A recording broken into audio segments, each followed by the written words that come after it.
Hello বন্ধুরা, দেখো আমি একটু মাছের মাথা দিয়ে ডাল করছি।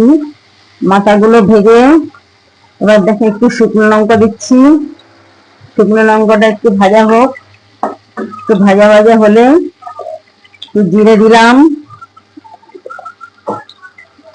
তেজপাতা দিলাম। তেজপাতা দিয়ে একটু ভালো করে ভাজা ভাজা হোক লঙ্কাটা।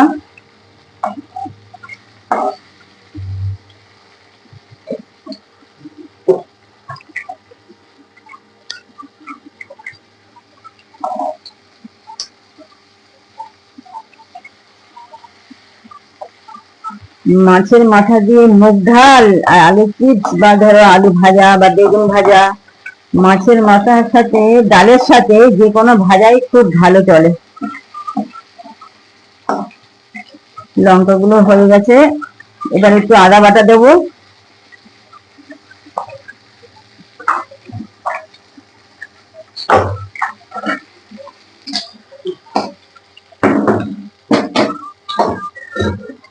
এবার ডালগুলো দিয়ে দিচ্ছি।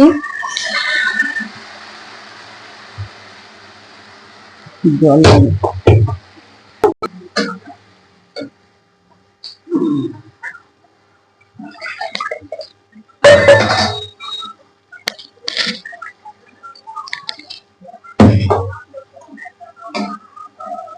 একটু ফুটুক, নামাবার আগে একটু মিষ্টি দেবো, একটু গরম মশলা গুঁড়ো দিয়ে নামিয়ে ফেলবো।